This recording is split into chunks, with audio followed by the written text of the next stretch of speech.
இந்த தீய சக்தி திமுக ஆட்சியில குழந்தைகளுக்கு பாதுகாப்பு இருக்கா?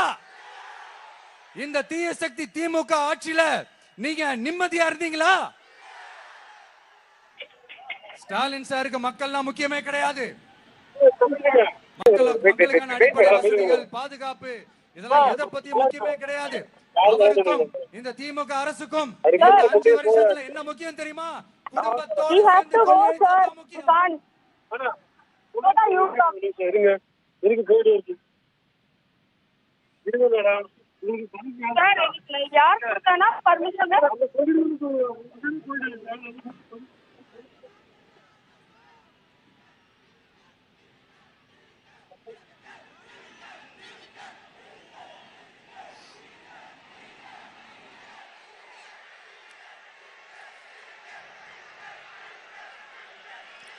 நான் முன்னாடியே சொன்ன மாதிரி டாஸ்மாக்ல மட்டுமே இது வரைக்கும் 1000 கோடிக்கு மேல ஊழல். இது வெளியே தெரிஞ்சது. வெளியே தெரியாத வரைக்கும் இன்னும் எவ்வளவு இருக்குதோ. அதே மாதிரி நகராட்சி துறையிலையும் 1000 கோடிக்கு மேல ஊழல். நம்மள பசங்க பிள்ளைங்க எல்லாம் படிச்சுட்டு வேலை தேடி எங்கெல்லாம் எப்படியெல்லாம் அலையறாங்க. அதுக்கு இந்த கவர்மெண்ட் என்ன செஞ்சிருக்காங்க தெரியுமா? இந்த நகராட்சி துறையில வேலை வாங்கி தரதா சொல்லிட்டு கோடிக்கணக்கான பணத்தை லஞ்சமா வாங்கிக்கிட்டு தகுதியானவங்களுக்கு வேலை வாய்ப்பை இல்லாத அளவுக்கு பண்ணிருக்காங்க. இதெல்லாம் எவ்வளவு பெரிய ஒரு ஏமாத்த வேலை. அதனால நம்ம தம்பி தங்கைகளே, உங்களுக்கான வேலை வாய்ப்பு இல்லாத இந்த ஸ்டாலின் சார் சர்க்காரை என்ன பண்ணலாம்? தூக்கி வீசி அறிவோமா? உங்களுக்கு பாதுகாப்பு இல்லாத, உங்களுக்கு வேலை வாய்ப்பு இல்லாத இந்த தீய சக்தி திமுக அரசு என்ன பண்ணலாம்? தூக்கி வீசி அறிவோமா? அடுத்து வண்டியா வச்சிருக்கிற பணத்தை என்ன பண்றதுன்னு தெரியாம இப்ப உங்க எல்லார்கிட்டையும் கொடுத்து எப்படியாவது ஜெயிச்சிடலாம்னு கனவு காணிட்டு இருப்பாங்க. நான் முன்னாடியே சொன்ன மாதிரி எல்லாத்தையும் வாங்கிக்கங்க. வாங்கிக்கிட்டு அவங்க காதுலயே விசில ஊதி அனுப்புங்க. எப்படி? அவங்க செவிலே விசில ஊதி அனுப்புங்க.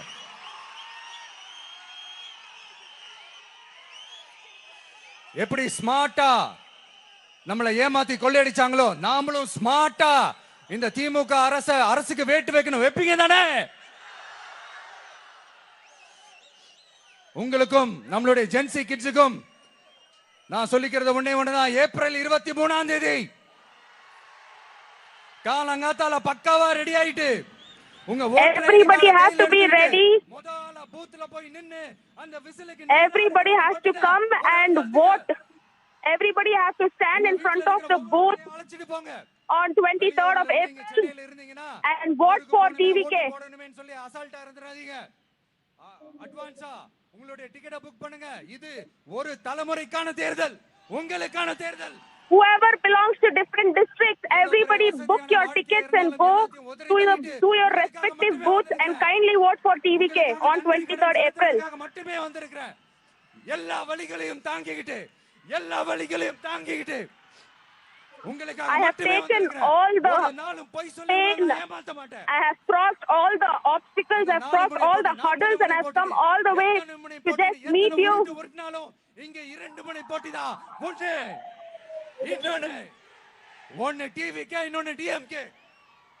The contest is between TVK and DMK. Vijay வேணுமா? அவ்வளவுதான் இந்த தேர்தலே.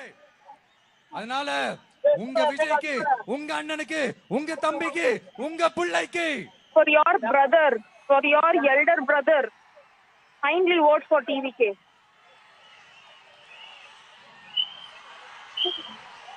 ஒரே ஒரு வாய்ப்பு கொடுங்க. Give me one chance. தயவு செஞ்சு விசில் சின்னத்துக்கு I am requesting you. Kindly vote for TVK. Whistle புரட்சி தேர்தலா இருக்கணும். Kindly vote for the People's Alliance. Kindly vote for TVK.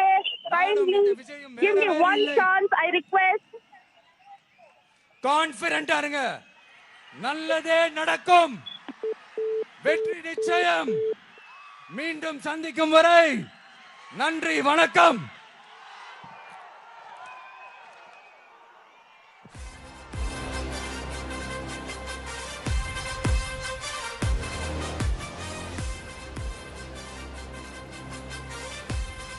Well, from silver screen stardom to a high-stakes political debut, Vijay, just shortly, before has filed his nomination from Perambur and Trichy. In a bold move, he is contesting from Chennai seat, directly challenging the DMK rule power. TVK has made it clear that they are not part of an alliance and he is emerging as a political frontrunner who can convert the Tamil Nadu battle into a three-way battle, as all eyes are on Vijay's bid to convert his popularity into a political power. Just after filing the nomination, Vijay was quick enough to jump on the campaign trail, and throughout the day he will be addressing various public rallies in Tamil Nadu as the battle for the state heats up.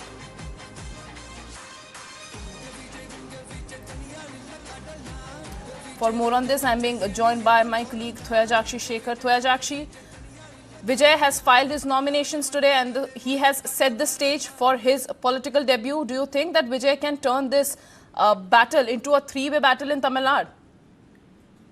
Well, Vijay has filed his nominations today at the Perambur Assembly constituency where Vijay would be contesting, where now that currently Vijay is also holding a campaign roadshow over here at Perambur constituency, where he is addressing people over here, stating that give TVK one chance, we would prove that, and we would make sure that all the manifesto promises we would fulfill. These kind of words where TVK Vijay is currently using here at campaign over here, where currently I am reporting from. But of course, Perambur is one of the important constituency because it plays a major role in when it comes to the community basis. Because let me tell you what are the key features and why is this is important for Vijay. Because Perambur holds a strategic and a symbolic importance for Vijay's electoral debut.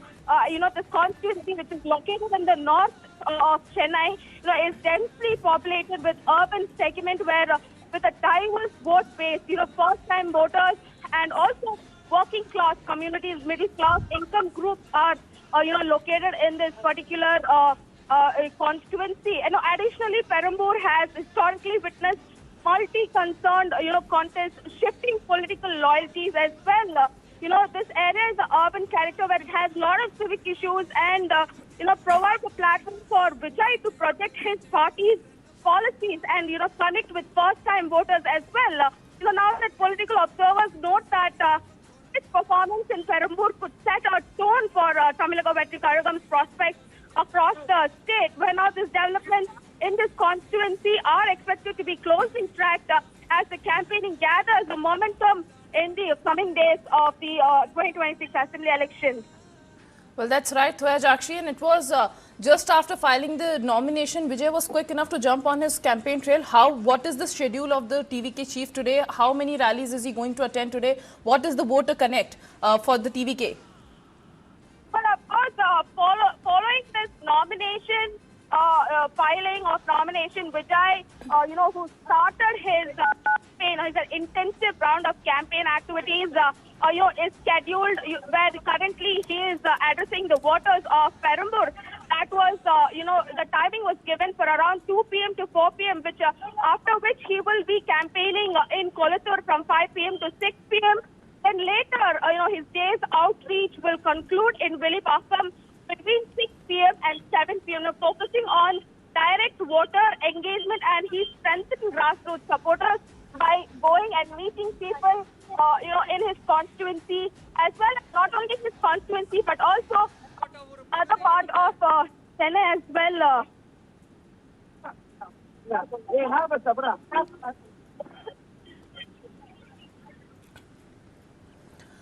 And with that, Tamil Nadu's political temperature is heated up. The tone is set for the upcoming assembly polls, with TVK chief actor turned politician filing his nominations from 2 seats, Perambur and Trichy. He's all set to contest and challenge the DMK.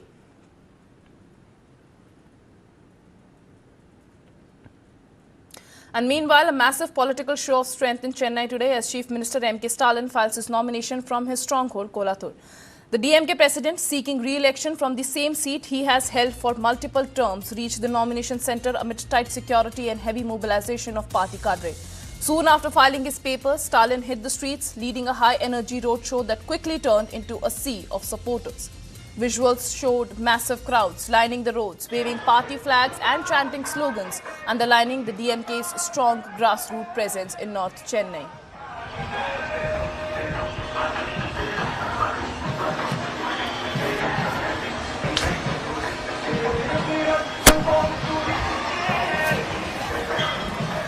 Kolathur remains a key battleground and a symbolic seat for Stalin, who has represented the constituency since 2011. The nomination also comes as the DMK pushes a larger strategy, fielding top leadership in Chennai to consolidate its urban strongholds. Speaking after filing his nomination, Stalin struck a confident note, saying that the party is headed for a thumping victory in both his constituency and across Tamil Nadu. With a strong show of numbers, visible public backing and leadership at the forefront, today's roadshow sends a clear political message. The DMK is not just contesting, it is projecting momentum. A nomination day that doubled up as a power display, setting the tone for a high-voltage election battle in Tamil Nadu.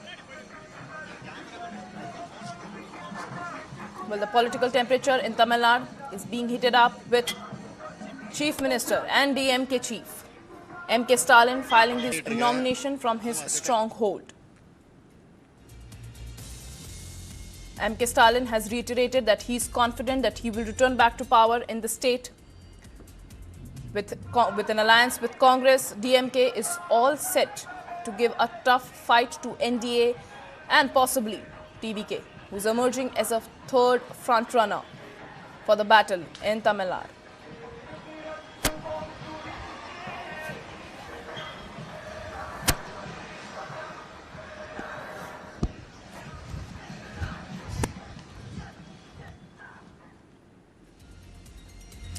And with that, it's time for us to slip into a quick commercial breather. Keep watching News 9.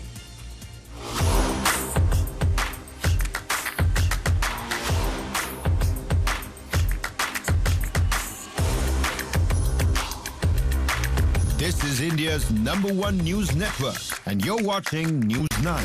English news as it should be. At Tata Motors Commercial Vehicles, truck cabin safety begins at the design stage. We design cabins that preserve driver survival space and meet the gold standard of truck cabin safety, ECE R29.03. But we didn't stop at simulations. We tested for reality. This is real safety, delivered at the moment of impact. Tata Motors Commercial Vehicles, designing, testing and leading the future of trucking with safety at its core.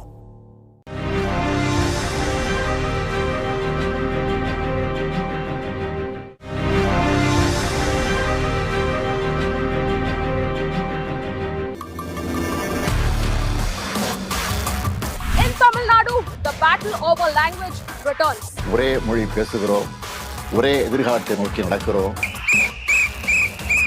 Election about identity, loyalty. Bye bye Stalin!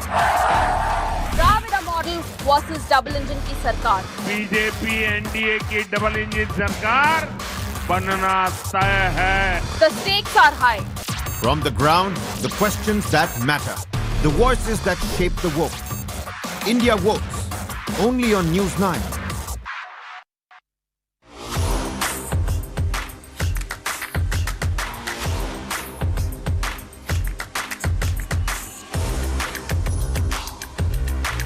This is India's #1 news network, and you're watching News 9.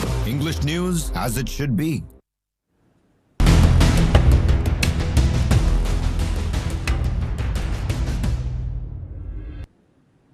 And our top focus at this hour, US President Donald Trump has said that Iran has already had regime change.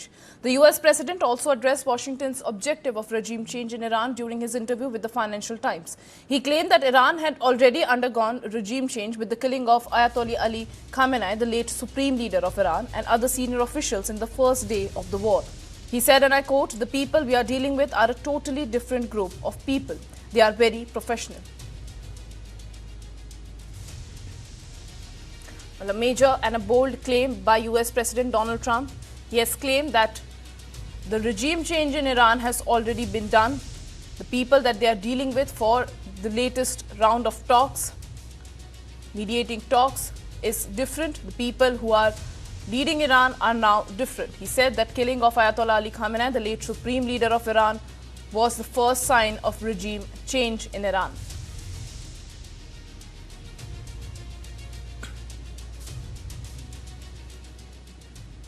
And now, amid the escalation in conflict, sources suggest serious disagreements have emerged between Iranian President Masoud Pezeshkian and IRGC Chief Commander Ahmad Vahidi over war management and its impact on the people. Sources with knowledge of the matter say that Pezeshkian has criticized the approach to the Islamic Revolutionary Guard Corps regarding escalating tensions and continuing attacks on neighboring countries. Pezeshkian reportedly warned the IRGC chief about the economic consequences of the situation and suggested that without a ceasefire, Iran's economy could face a total collapse very soon. As per sources, Pezeshkian has called for executive and managerial powers to be returned to the administration, which Vahidi has rejected.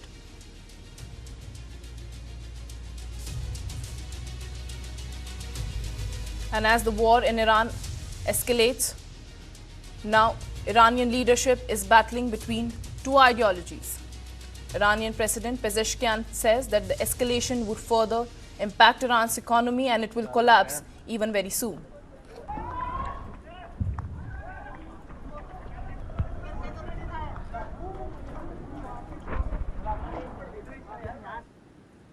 And now, according to the Financial Times, US President Donald Trump said that he wants to, quote-unquote, take the oil in Iran and said that Washington could capture the Iranian export hub on Kharg Island. Donald Trump compared the potential move to the US approach in Venezuela, where he noted Washington's intention to control the oil industry indefinitely, following the abduction of President Nicolas Maduro in January. Trump told FT, and I quote, "To be honest with you, my favorite thing is to take the oil in Iran, but some stupid people back in the US say, why are we doing that? But they are stupid people." He also said, maybe we take Kharg Island, maybe we don't. We have a lot of options. He further added that it would also mean that we had to be there in Kharg Island for a while. When asked about the state of Iranian defense on Kharg Island, he said, "I don't think that they have any defense. We could take it very easily."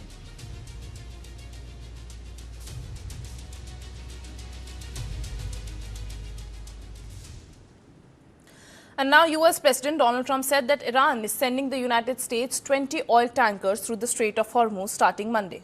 Listen in. And we are negotiating with them directly and indirectly. We have emissaries, but we also are dealing directly. And as you know, they've agreed to send 8 boats 2 days ago, and then they added another 2, so it was 10 boats. And now today they gave us as a tribute, I don't know, I can't define it exactly, but they gave us, I think out of a sign of respect, 20 boats of oil, big boats of oil, going through the Hormuz Strait. And that's taking place starting tomorrow morning. Over the next couple of days, a lot of boats. And I would only say that we're doing extremely well in that negotiation. But you never know with Iran, because we negotiate with them and then we always have to blow them up. Whether it's the B-2 bombers or just terminating, as an example, the Iran nuclear deal done by Barack Hussein Obama, probably the worst deal we've ever done as a country, one of the dumbest deals we've ever done. And now the US-Iran conflict is entering a critical and unpredictable phase. The Pentagon is reportedly preparing for weeks of limited ground operations in Iran, including potential raids on strategic sites like Kharg Island and coastal areas near the Strait of Hormuz. While these plans fall short of a full-scale invasion, they could involve special operations troops and conventional infantry, exposing US forces to Iranian drones, missiles and ground fire. So far, around 3,500 US Marines and sailors have arrived in the West Asia aboard the USS Tripoli, with thousands more from the 82nd Airborne Division scheduled for deployment. Officials insist that these moves are contingency measures, providing the president with quote-unquote maximum optionality rather than signaling an imminent invasion. Iran, however, is sending a chilling message. Parliament Speaker Mohammad Bagher Kalibaf warns that any ground attempt will be met with decisive retaliation. Tehran's Revolutionary Guard has even targeted US and Israeli universities in the region, calling them legitimate targets if strikes continue. Iranian naval commanders have also vowed to target aircraft carriers like the USS Abraham Lincoln if they enter the firing range. Meanwhile, the conflict's reach is extending